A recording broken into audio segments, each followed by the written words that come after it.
There are any number of reasons why you might want to collect silver. You might want to collect some just to look lovely around the house, or you might want an investment that might, make you some money in the future and still look lovely around the house.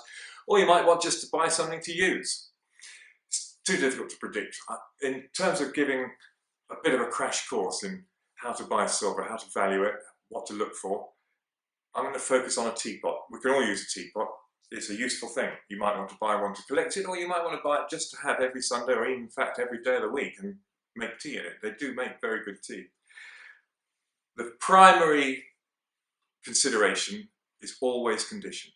Whether you're buying it as an investment or whether you're buying it just to use every day, condition's terribly important. You can excuse any price, you can excuse anything, but you can't excuse damaged goods. If it's damaged, it's always going to be damaged. You can find it difficult to sell, you're going to find it difficult to use, it's going to leak, so condition is where it's at. So the first thing to check is, does it actually hold water? Well, in the case of a teapot, it's not that difficult to work out. You look for the places where a leak might spring, which is going to be the solder lines around the edge of a spout. It's going to be the solder lines around the base where the foot's put on. You can see them better from inside. But most importantly, where the handle is mounted to the body of a teapot is where most likely it's going to get bashed. When it gets bashed, the mounts of the handle will push into the body of the teapot. It's easy enough to pull the handle back out again and straighten out the dent, but what tends to happen is the metal will fracture. If it's bad, it'll fracture and split. It might not split straight away, but over time it'll develop a leak, and that's exactly what you don't want. The next thing you probably want to know is the age. Age is important. Age makes a huge difference to the value.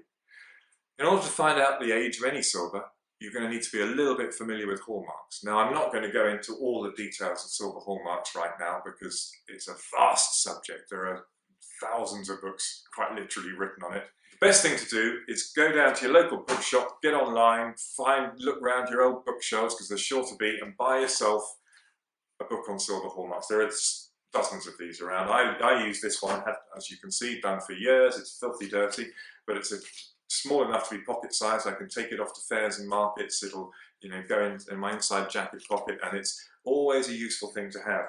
Even after 30 years in the trade, I still have to look up the occasional hallmark. I've got most of them committed to memory, but just to be sure, put a hallmark book in your pocket.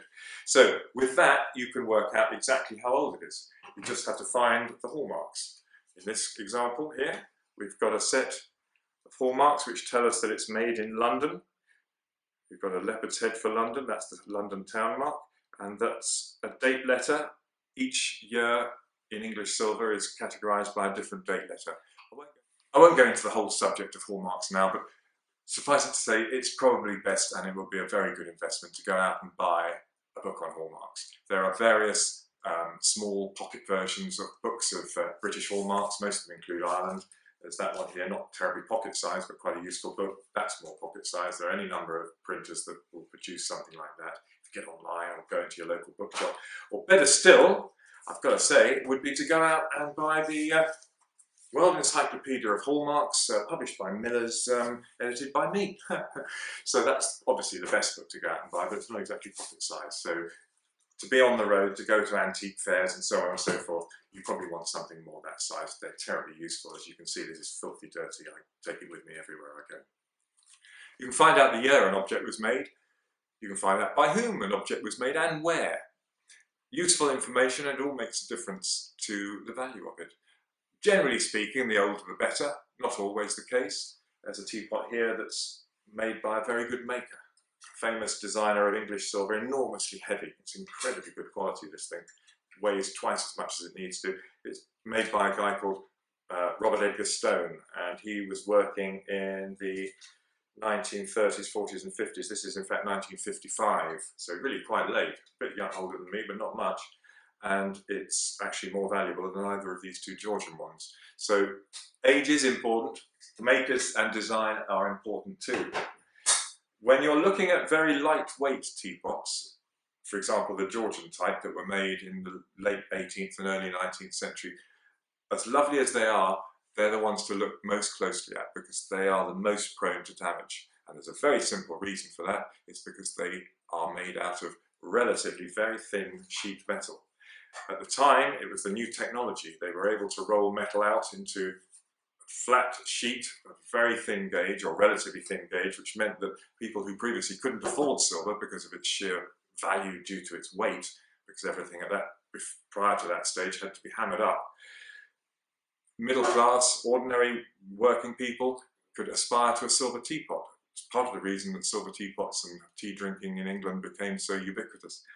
But they do damage easily. They bend easily, they split, they wear through. Another place to be very careful is on the front face or either side of a teapot, because that's where you'd engrave it. Most silver that left the silversmith's workshop in the 19th century would have done so with either an initial or a coat of arms, or even just a family crest engraved on it. And quite often, when people go to sell them, they'll remove the crest, and the only way to do that is by polishing it off, and it wears down quite thin. You can end up with a soft spot on the front face or either side of a teapot that you might not notice, but when you put your finger on it gently, or if you look inside, it's rather wrinkly, and there's nothing you can do about that. It'll eventually wear through and you'll have a hole in your teapot, which is worse than useless. So trying to assess whether there are any soft spots around a teapot is a terribly good idea. But moreover, with a very lightweight teapot, a big, heavy, chunky fellow like that, there'd be no need. If your ambition is to collect silver, and why wouldn't you want to do that? I think it's an excellent idea. The best advice would be to start off as slow as you dare. Get out to as many auctioneers, as many antique shops, as many antique centres as you possibly can. Look at things, handle them, don't just look at them through glass, because that, in particular in silver, doesn't help all that much. You need to have things in your hand, you need to understand the weight of them. You need to get a feel for, as we were discussing earlier, any soft spots. You need to actually handle the object very carefully, really have a good look at it. Doesn't necessarily mean you need to buy it, but you can work out what is a good teapot, what's a bad teapot, to start with by how much they are. You go to an antique centre, if one's £100 and one's £5,000, there's a good chance that the £5,000 one is expensive for a reason. You can never look at enough.